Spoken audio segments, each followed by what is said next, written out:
So a couple days ago I got a phone call from the campground owner where we store our RV, and he told me that he was closing things up a week early. So instead of next weekend for taking the trailer out, it happened to be this weekend now. So scrambling a little bit. We're going to try to clean up the unit as much as possible. Of course, get everything out from inside that we need to get out of there and put into our own storage at home, and get the unit out there. Stick around and I'll take you through the steps that I'm going through to get our RV ready for winterization and for storage and hibernation, I guess you could say. So let's get to it. And remember, if you want to continue to gain more knowledge around trucks towing and all things RV and camping related, start now by subscribing and click that bell notification so you don't miss a thing. We did a lot of camping this year and really focused on that quality time with family and our adventures and things. Didn't really keep up on the maintenance on the trailer, so as you can see, it's she's pretty dirty. And we did have an off-road adventure in Prince Edward Island, trying to get around about 4 miles of traffic that was lined up for the Confederation Bridge. It was probably the busiest weekend they have in the summertime. It was probably the wrong choice, so now I've got quite a handful to deal with cleaning it up, but it needed a bath anyway. So let's walk through washing her up, and that'll be our first step to hibernation. So I've got two products I like to use on the F-150, and my number one go-to is the Mother's California Gold Carnauba Wash and Wax. I love the product. It really soaps up and gives me a lot of soap suds. Makes for an easy cleaning, and it does give that bit of a wax coating. My second go-to is the Meguiar's Ultimate Wash and Wax, and that's what I'm using today because I'm out of Mother's. So we've got the bucket full of water. It's fairly warm water, lots of soap suds, and I do have a brush. So here's the brush I've got. It's I did pick it up actually for cleaning the roof of the trailer to wash off the dirt and grime, but I am going to make use of it on our wall. So it's got enough depth that I can go horizontally and vertically with it. So we'll see how this works out.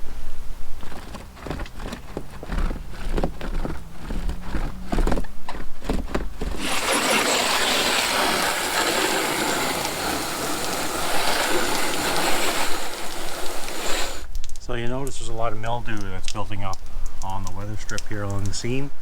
Under there's that metal bracket that has the screws through it that keeps the side panel and the front panel bound together and sealed up inside. So I do have a product I'm using on this. So here's the one I use. It's the Tilex mold and mildew remover. Just give it a spray here. As you wait about 10 or 20 seconds.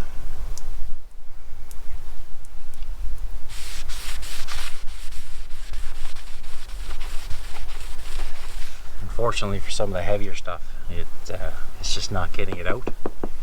If you've got a product that does a stand-up job on the mold and mildew that gets right into that plastic, let me know down below in the comments, and I can give that a try next time.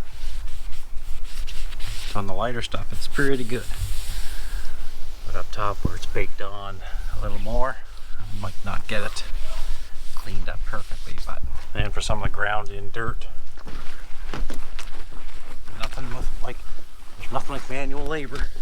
Getting in there by hand, hard to reach places. You know, lights, behind, everywhere you can reach it. Clean up some of that dirt and grime from the camping season. Put a little elbow grease into it.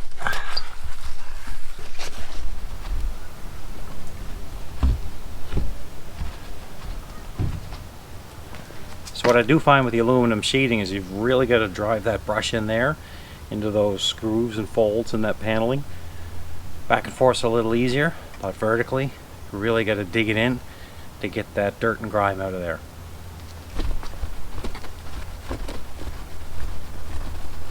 There are some parts of it I'm just going to have to do manually with the cloth in my hand, and really dig in there and work that dirt out of there. So as you clean your RV, really take your time, pay attention to all the nooks and crannies, and with these types of trailers, screws and stuff, as I'm working along, you can see my side skirts fastened on and screw. What the heck is this? Where did that go? And I certainly hope somebody's tire didn't get it. Some other things to be checking: anywhere where there's exposed screws. I do find these can back out over time, so it's always worthwhile checking those, just snugging them up a bit.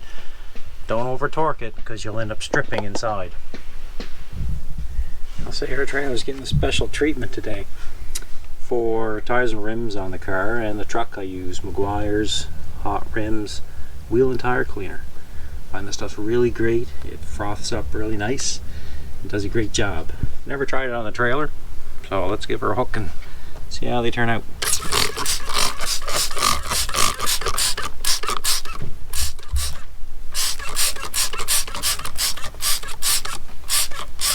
I find it's really good for getting brake dust and grime off the car and truck rims. So one element of the dirt on the rims you'll see is a bit of grease, and that's a bit of seepage that comes out of the hub. Don't worry too much about that. It's normal unless it's really excessive.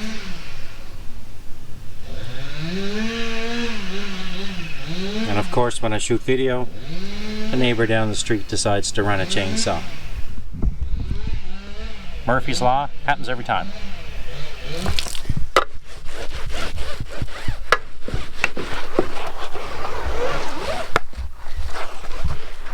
There's a scrub brush for the rubber part, and my cloth for the rims.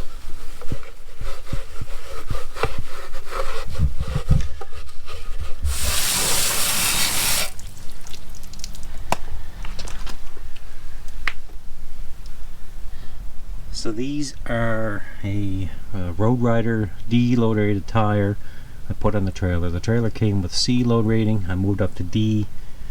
Moves me from 50 up to 65 pounds maximum tire capacity. I'm really happy with these tires. I put about, I'd say about 5,000 kilometers or about 3,000 miles on these tires, and really happy with them. I'll give you a link down below to another video I did while I was going through the process of determining what tire to go with, and a bit of a review of the original tires that came on the trailer that, frankly, I wasn't very happy with them. So I'll provide that link below in the description. So one of the things you might have picked up in a previous video on the channel is that I'm not the greatest at following instructions. So I decided to read the instructions on the mold remover product. Yeah, Tilex mold and mildew remover. Spray it on, leave it for 10 minutes, and look what happens. It's fantastic. Very impressed. It's better than just spraying it and wiping, because that was not working. Read the instructions. Read the instructions. Probably work out better that way. Washing this trailer is a lot of work, a lot of time. It certainly pays off, and I did not want to put it away as dirty as it was.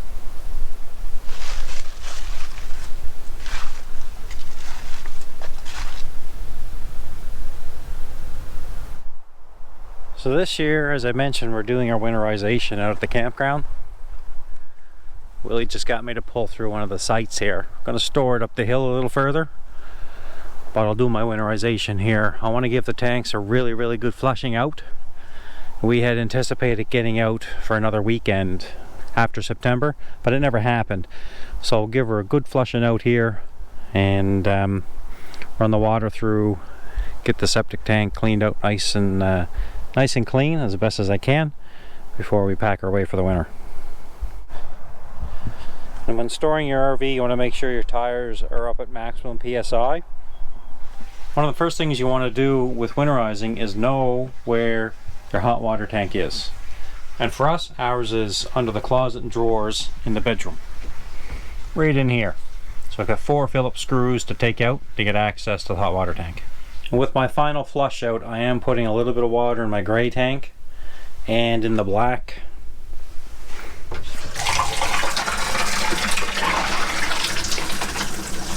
And the reason for this, I want to give my black tank a good flush out. And then with my gray, I use my gray to clean out my sewer hose. So by flushing out your sewer hose with your gray water, you're getting all the nastiness washed out of your sewer hose. But when you're doing this, make sure you're just flowing enough so that it's dribbling through. Don't run it wide open. And then you're going to be smelling something, and it's not roses. So I run out the black.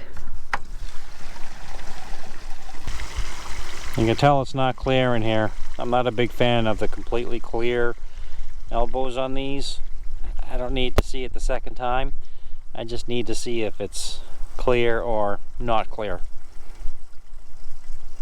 So at this point, I do take advantage of my black tank flush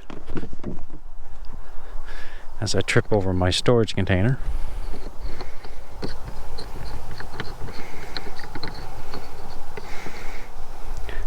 I like these quick connects because I can switch back and forth.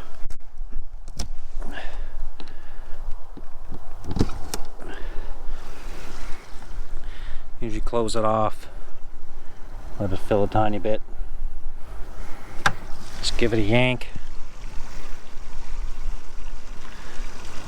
And I'm going to keep doing this until I get clear water. So next thing I'm going to do is open up the hot water tank. So the hot water tank is open to all the lines inside. So it's going to drain the tank, and it's going to also drain some of the lines. So let me walk you through this if you're fairly new to doing your winterization. Obviously this is your power. It gives you your electric heat into your tank when you're not on propane. Your cold water's coming in here. It's coming along here. It's going into the tank cold and coming out hot. So the valve is pointing in the direction of flow. So what we're going to do, we want to isolate your hot water tank. There's no need to fill your hot water tank with antifreeze. So what you do, you bypass that tank and we'll drain the tank outside. So we're going to switch this valve to closed, the bypass line to open. So the cold water will come in here, go up, and then go out. These do have a backflow valve in them, so then that antifreeze is not going to back up into your hot water tank. I also failed to mention this is your propane line coming in.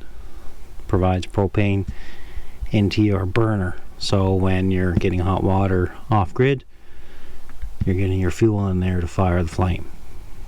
So here we are outside at the hot water tank, and here's your propane line that we saw coming in, goes into your burner mechanism. Flame is in here. Control panel. Here is your pressure relief valve. What you may experience at times if you're starting with a cold hot water tank that's full and you cook that thing, you might get some weepage coming out of here. Obviously the water is going to expand when it heats up. If you're not using it within the cabin of your RV, it's going to have to come out somewhere, and it will drip out of here. So here's the plug. Here's the center of attention for today. We're going to open this up, drain that tank out. And yeah, it is a pretty sticky spot to work within. I'm working with a 15/16 inch wrench.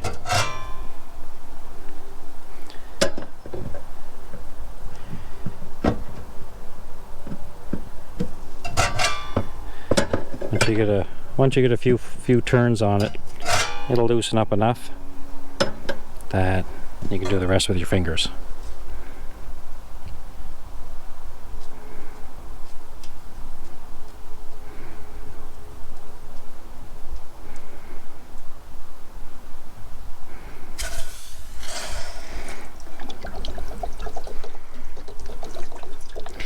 And basically, you just let that drain out.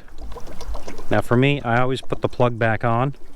Once it's drained out, it's okay. If there's a tiny bit in there that freezes and expands, it's not going to do any damage.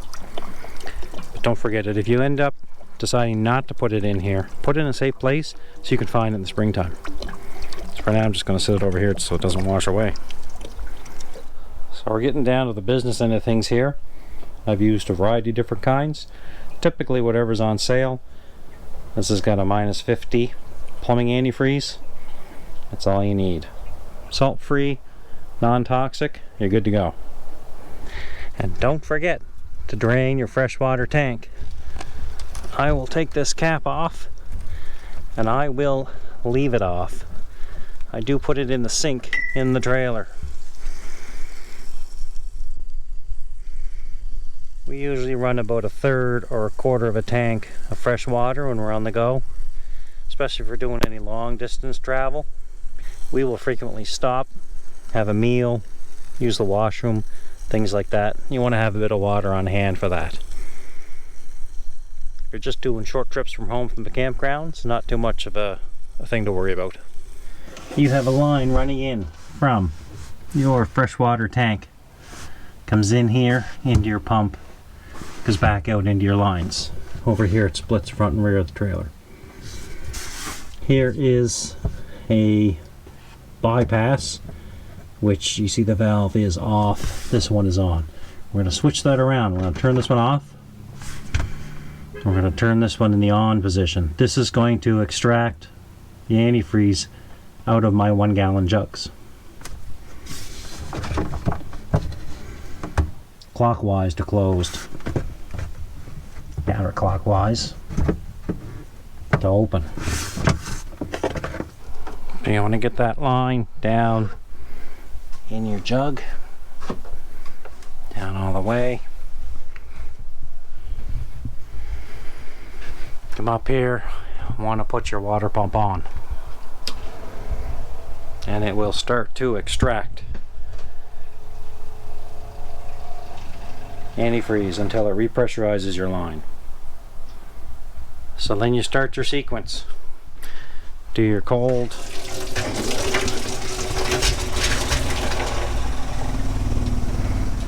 do your hot,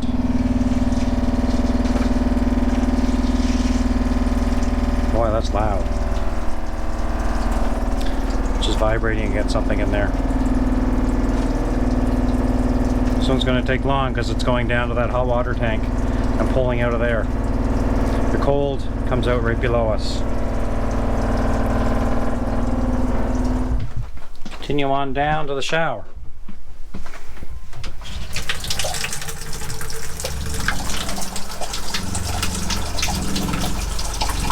Get your cold.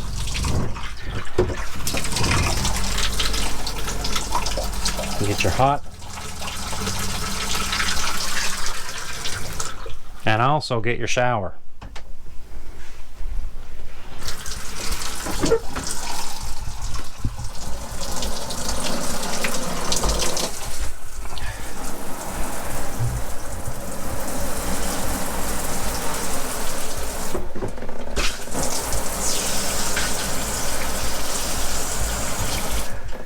Okay, I'm good down here. Get your sink.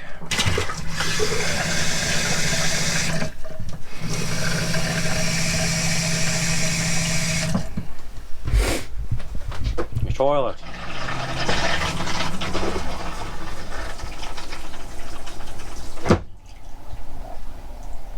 So you want to get your outdoor shower as well.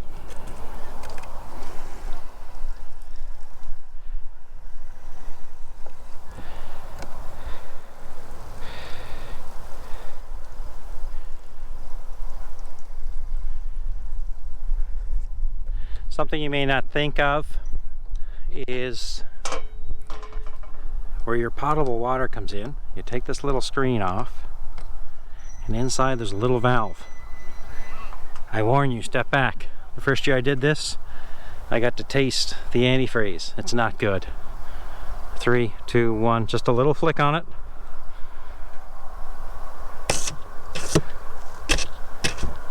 And there you go. Gets the water there, get your antifreeze back to that point, you don't have any problems.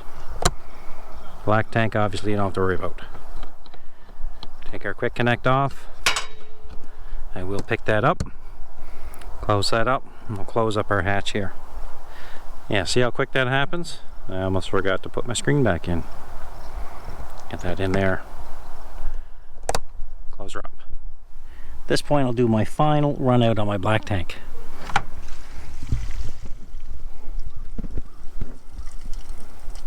which has almost nothing in it. The only thing was in there was a tiny bit of the water until the antifreeze came through, and then I shut it off. So that's completely empty. Close it up. Now I'll empty out the gray.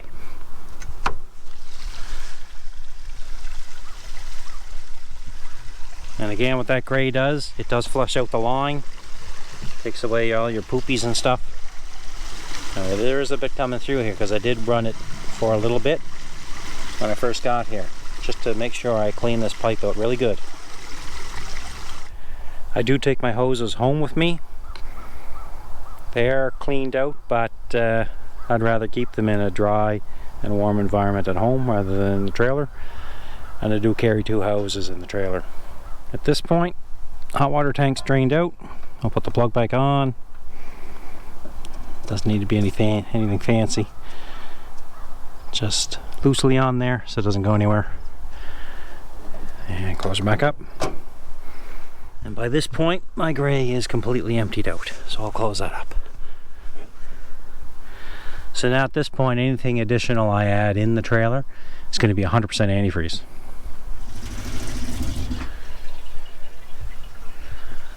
So since I do have it, I do run a bit more down the drains. It's most likely overkill, but sometimes that's how I operate.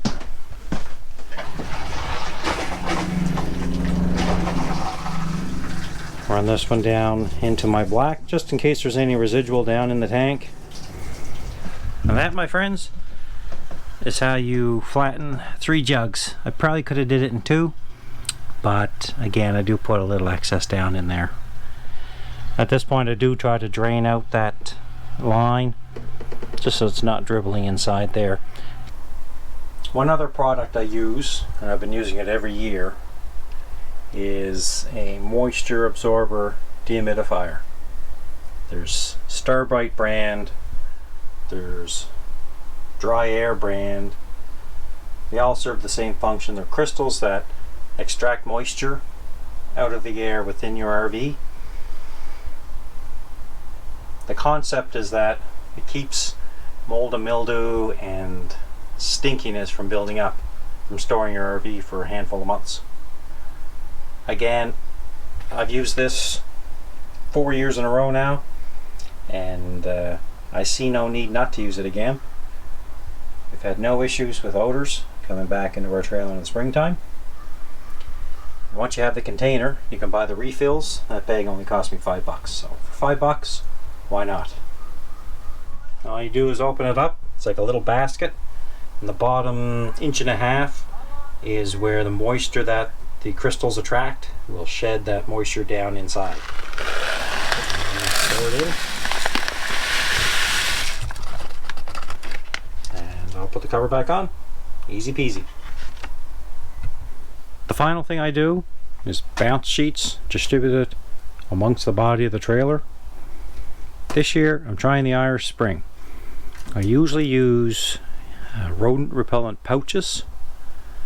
I'll put a link in the description below to the video I did in the springtime, which showed everything I had done the winter before. This year I'm saving the $50, going with a $3 pack of Irish Spring. Everybody's raving about it. I gotta try it out.